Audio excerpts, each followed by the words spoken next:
Judy again. Welcome to my channel. Please subscribe. Please hit like.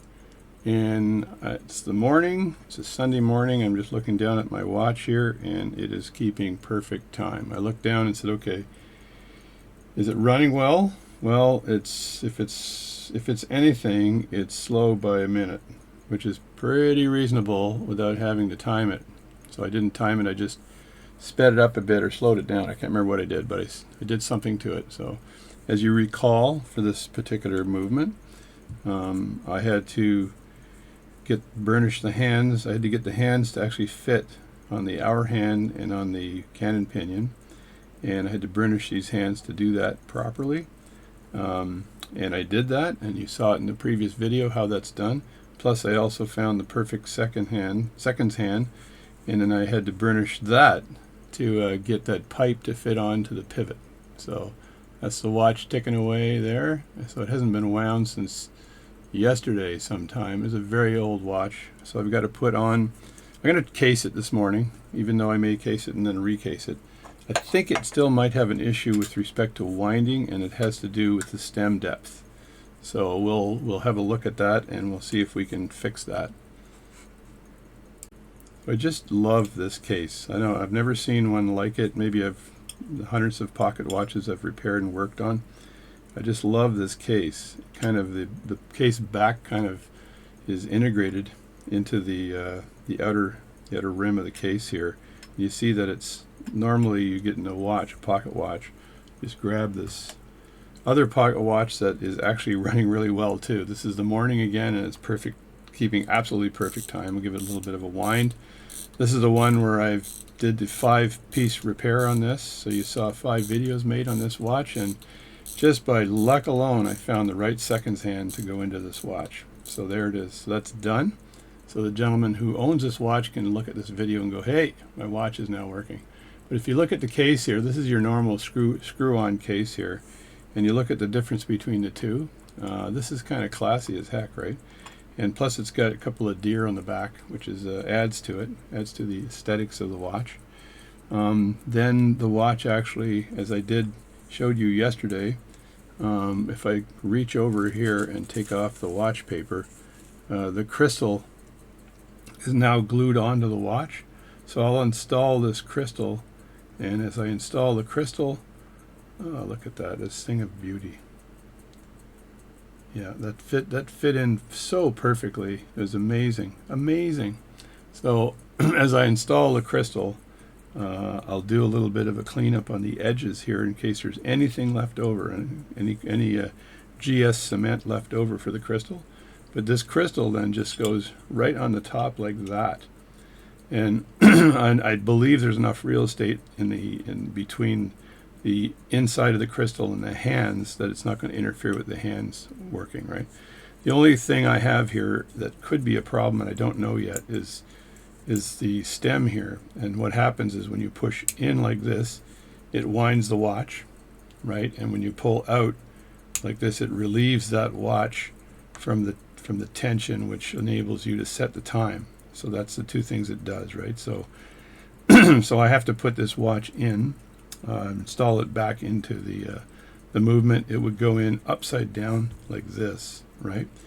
If I put it in like this, basically I can't put it in this way. I have to put it in upside down. There's no other way of doing it.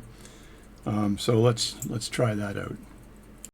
The first thing I'm going to do to case the watch properly is reset the hands for this watch, and that should be fairly easy. I just need to get the right bench key here, and this is not a lever set watch, so if I just turn the bench key like this should be able to set the watch to 12 o'clock. And it's the depth of the stem I'm concerned with, so we'll do this, set that to 12, and it's pretty darn good, I'd say. So that's the hands that I put in there the other day. So that's just, the other day was yesterday. And I'm being very mindful of the balance right now, and it probably needs another wind, but I'm not going to bother winding it until I get it inside the watch. So there are the hands up and down. I just want to make sure that when I put this watch in, it's going to fall in nicely. There's a little alignment what would you call that? Just a knobby on the end for alignment. And I'm not sure whether that goes above or below the rim here. I love the rim, by the way. Inside there's a dust cover inside the dust cover. Speaking of dust covers, I actually have to put the dust cover back on before I do this. So it shouldn't be too hard a deal. But I need to put the dust cover back on. Almost forgot. I would have been so disappointed in myself had I not remembered to put the dust cover on. So there's the dust cover. I just align it like this, and then I usually use my fingers on both sides here and kind of push it down. And if I need to shove it over a bit for the alignment, I can do that with the dust cover. I just want to make sure that it's in there well. So the watch just stopped for me. There we go. So the dust cover is in nicely. And let me wind the watch a bit here.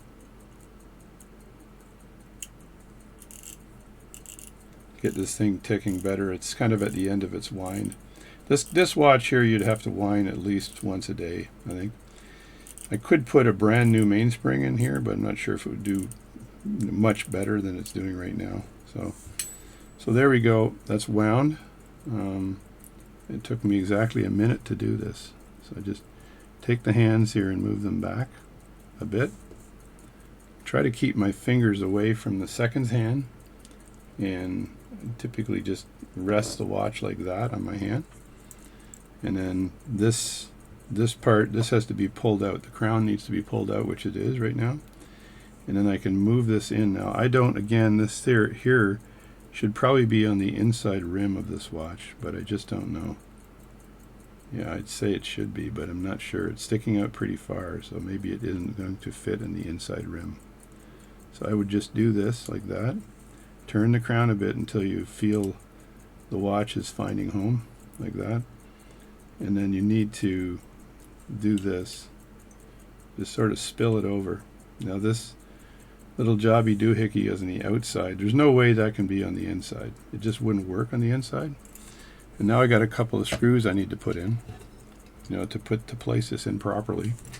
I'll put these screws in, then I'm going to test the winding and setting to make sure that it still works, because there may be a depth issue with the winding and setting.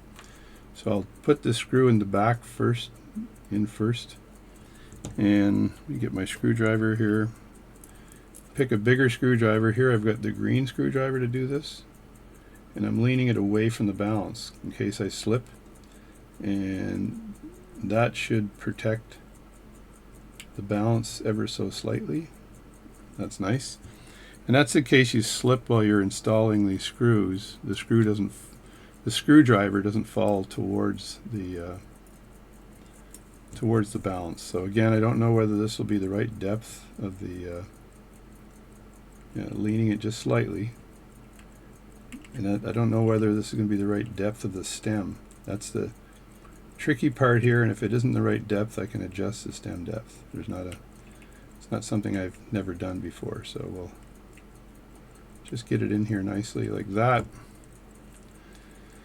And then flip this. I want to put the back on just to protect the balance, so I don't need to put it on. I just need to put it on very lightly like that, and then turn that around. It's not even on at all. Let's try that again. Alright, that is on. And now the stem is out, so it should be setting the time, and it's not. So that means that the depth, when I push it in like that, it is winding it. That is winding it. When I pull it out like this, it's not relieving, it's not allowing the mechanism to push the stem out enough. So I have to go in here and I have to loosen this up a bit so that it's able to contact, it's able to allow that the mechanism that you saw in earlier videos to come out, so that the wheel moves over to allow you to set the time. So it's obviously not working like that. So I have to take this out again. It's a bit of a pain, but it's necessary. So it's a necessary evil of watchmaking. So I think that's good. Watch is running well.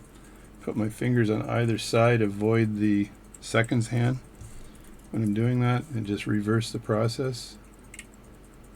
And then we're gonna take the crown out. Here I can just screw these back one turn, and that'll drop out like this, and then work it out like that. And then I want to put this back into the movement holder here, the Myers number 58 movement holder, and that'll just hold the movement comfortably while I do the adjustment. I just need to sit it down like that, and the balance is in the center there, so I'm not too concerned. So now I've got this here. So in order to adjust the depth here, I want to move it outward. You see how it's moved in? It allows you to wind it, and you pull it out, and it allows you to set it. And it basically has to have no pressure downward on that little mechanism in the square hole. So let me get the tools out. I'll be right back.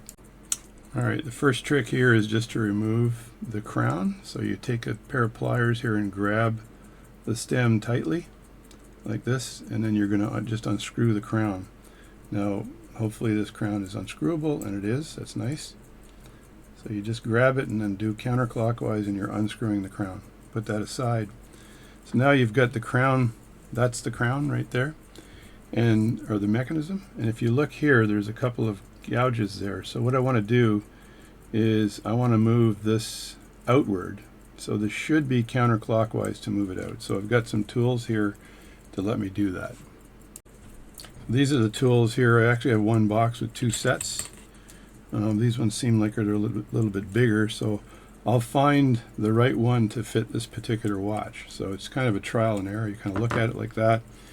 It's got two slots in it, so I probably need a 2-slotted tool. These are all 4-slotted tools. They might work, I don't know, but let me look at this one here. And there we go. This is a 2-slotted tool here. And so the 2-slotted one, if this one works, it should allow the crown or the stem to go through the center while I find out where the slots are. So just put it in like that. Is that touching? Let me just move it halfway. Yeah, it is actually. It moved. So I'm looking at that move kind of halfway. So now it's aligned with the bail of the watch. And let me just move it again.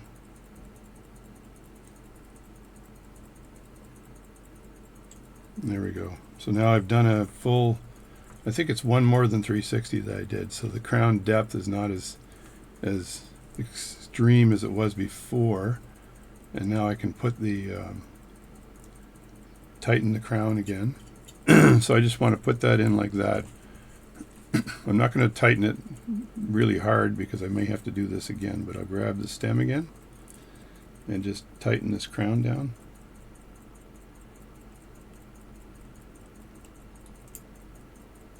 It's funny, the crown is trying to find its way over the top of this like that. Now, if this works, then this will go down like that and then up like this. So we'll see if this works. So there it is there. And if this works, then I actually need to tighten the crown again. So let's just grab the movement again like this. And I want to make sure the hands are protected when I grab the movement. I'm going to just move my camera up just a little bit. So you take the movement again, put your dial in, and just move it back to 12 o'clock so you get the hands out of the way. And then you turn that around, put your fingers on the outside and away from the seconds hand. So nothing's getting snagged here.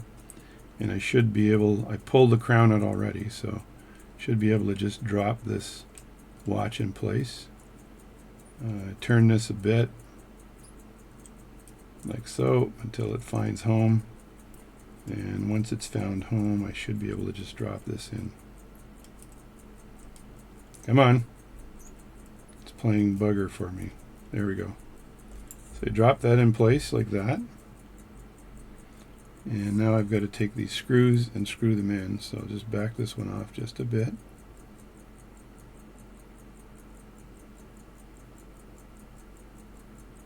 Like so. push this whole mechanism forward a bit. Well, I can probably tell if it's working now just by turning it around here. And if this is turning the hands, which it is, so we've got success here. And if I push it in, it should be winding the watch, which it is. That's tight right now. I give it a full wind, so that's perfect. So that's the perfect depth. So I want to move this back again. I think to move it back, I got to move it forward. I'm going to put a little bit of oil on this too, because it's kind of squeaking a bit. It's like an old truck. There we go. Line it to the front, like so. I move this around like that, and I need to dump this movement out again. It's a lot of work. A lot of work. That's why I keep telling you folks that watch repair, that's why you're paying $200-300 to have a watch repaired. You're getting a lot of work from the watch repairer. It's not easy. And then of course you have to have the skills to do it. So there were a couple of folks that were brain surgeons or neurosurgeons that went to Switzerland to actually learn how to assemble a watch. And they said that job was the hardest job they'd ever done. So I'm going to just put a little bit of oil right down the pipe here. So I'm going to use the yellow oil. So I think the yellow is the D5. I can't remember. So I just want to put a little bit of oil down here, just to give it some help here. And when you pick your oiler up and you place it back down again, if you pick it up fast from the oiler, then it is going to see if that, yeah, that's good there. That's going to come up quite fast. You're going to get more oil basically if you do that. So I'm not going to put any oil on here because I don't want this to come off. And once it's on, it's pretty good. It's on. I could put a little Loctite on here, but it's really not needed. They didn't have Loctite back in the day, by the way. So if you think you were smart and you said, okay, I'm just going to throw Loctite on here. So there we go. I just give it sort of a hand. It's hand tight and snug. So that's good there. Now I got to grab the movement again. And again, I'm just making sure that this, so just turn it around like this, just like I did last time. Enter it from the bottom, right? And this is it pulled out? I hope so. I'm not sure actually, but I'll just try this. I don't think I pushed it back in again. Maybe it is pushed back in. Can't tell. I need to make sure that is outward. Today I go to the gym and work out. No, it was out. I got to pump some iron today. Pump some iron. So it was out. And the hands are still not far enough apart to cause a problem. So, but I think I want to take this screw and move it up a bit. The screw right here. Because it was a little bit challenging trying to get it aligned. So I'll just take both these screws and move them up a bit. And then try to align them so they're flat to the case. Like that. And then into the watch it goes. Like this. And again, I just want to make sure that this is lined up properly. Like this. I can dump it. And then play with it a little bit here. It's funny, it always seems higher on this side than the other side. I'm not sure why, but it does. Know why? Because it is higher. There we go. So now I tighten this up here. So my buddy Chris Spinner makes exceptional videos. And what he does is he spends, I think, a month actually processing the video to make sure that it's documentary like. So his videos are very good. And I think, let me just back this up again a little bit here. Alright, I think my fingers are getting in the way of something here, because the watch just stopped, so it's probably getting in the way of the second hand.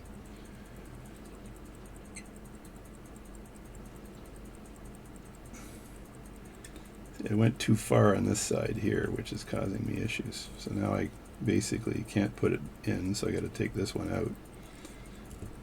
And then just back this off again. And I want to back the screw out again, like this. And then I may need to back the other one out too, not sure. Push this back in. It's a game of millimeters.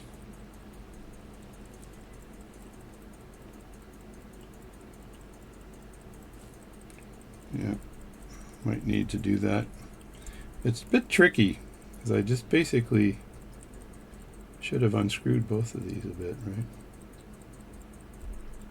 Like that. There we go. So now that's unscrewed quite a lot. Now it can go up. And I'll do this one first, just because. They're a bit painful to put in like this, these half screws. Alright, that one's good there. And this one is one more turn, I think, and that one is good there. There we go. And the watch is swinging nicely. So now I push this in. It is definitely tight to wind, which is what I wanted. And then I swing that over. Let me just put the back on it so it doesn't, so I don't have to play games here. Move that around. And when I pull this out, I should be able to set the time. There we go. So now I'm able to set the time. A little bit of noise going on in there. I guess it's just going to give it personality. Not sure what that noise is, by the way. It's smooth as heck. It just seems to want to make a bit of noise. Maybe that'll go away once I tune the watch better. So what time is it? It is, check my Apple Watch here. It is 8:45, a little bit after 8:45. So, yeah, I probably want to take this apart and get rid of that squeal. 8:45, a little bit after 8:45, so somewhere right about there.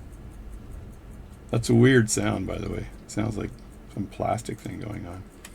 So there, that's that. Now I'm going to put this new crystal on. There's the new crystal.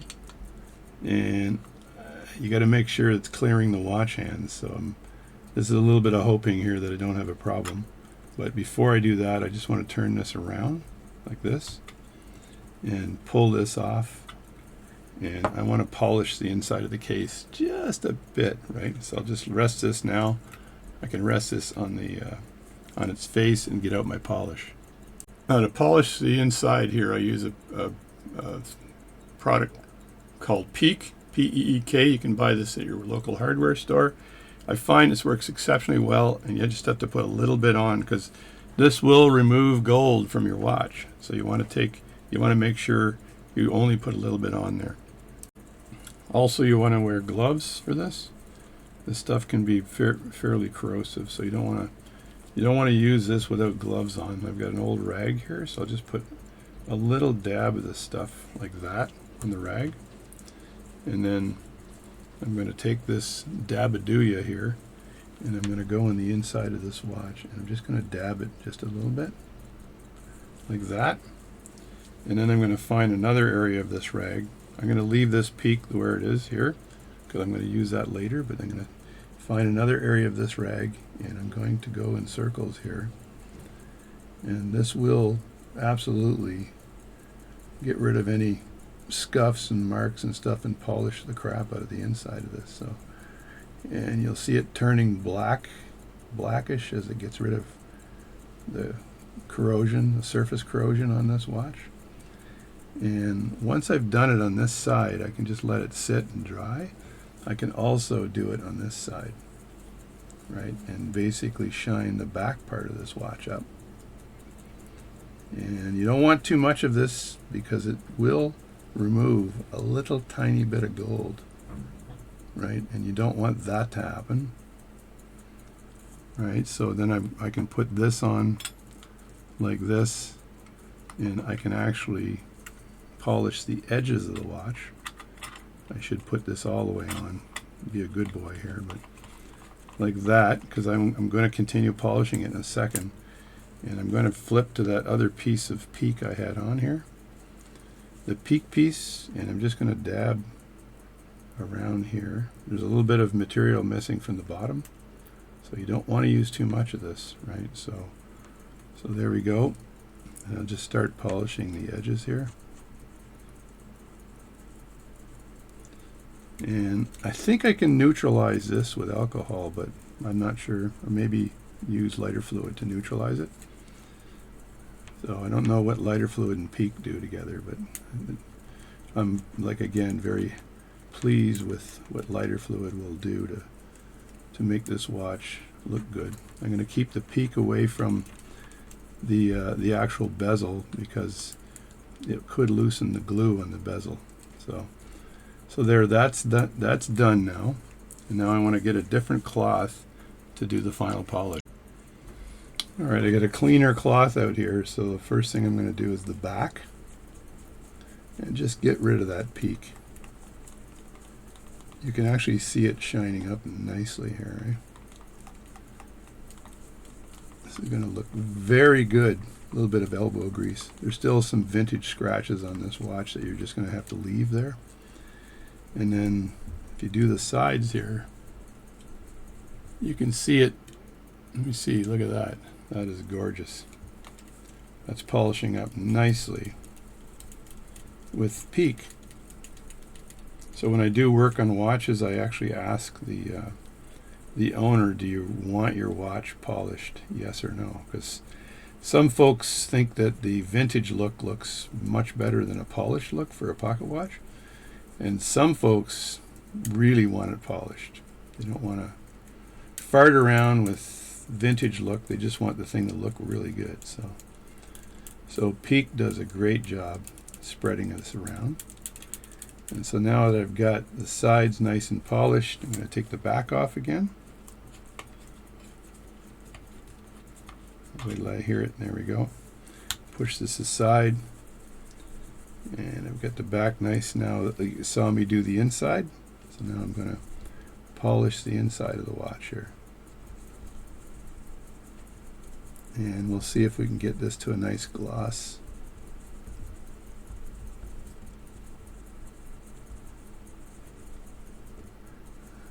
And I've got it down on my mat here, which is probably going to leave a little black on the mat, but you know what? I need to replace this mat. So you can see when I do this, you can see there's a little bit of gold on the cloth, okay, because you're actually going to remove a little tiny bit of gold with Peak, okay? So be very cautious with the amount you use if you're using this to polish the watch. I use a very little bit of it, so any gold that's removed is just a little bit of surface gold, so it's not a lot. Again, you can leave the watch in a vintage configuration, so making it look like it did 100 years ago. So there you go. That's the polished version. It still has scratches, of course, because you don't want to get rid of those, because you'll get rid of gold if you're doing that. So that is really nice, and look at that. That is gorgeous. So, and I don't use Peak on the movement. I don't basically polish the movement. It's not necessary. If you wanted to, you could, but you do it when it's completely disassembled, and you do it part by part. So now I can put this back in. And this watch is keeping pretty good time, but I'll put it on the time grapher and see if I need to adjust the timing of it a little. And I tighten that down. I don't want to tighten it too much, because then I've got to tighten this down. Let me see if I've got any angle here at all. I always check to see if there's any, if one is higher, lip higher than the other. That way you know whether it's screwing in properly, right? There we go. That's good like that. And that should be, I should be able to set the time now if I pull this out. Is this going to help me set the time? Yes, it is. Look at that. Perfect. So now I'm going to check what time is. It is around 4 minutes to the hour. So move that back a bit, press down, and we're done. And I'm going to just a little tiny bit of polishing right on the edge here. I like shiny things. My wife will tell you that. She's my husband. Basically fishing lures. I love fishing lures because they're shiny. And I can polish the crystal just a bit. And if you wanted, this is a glass crystal, right? So there we go. Now have a look at this watch. That's the result. So I think that looks pretty darn good. That's a nice watch. It's running really well. It's been polished now, and the job is basically done. This is a gorgeous watch. So I need to put a nice background on here when I'm showing you the watch, but there we go. It's done. So thanks for watching my videos. A little bit of casing today, and we'll see you later.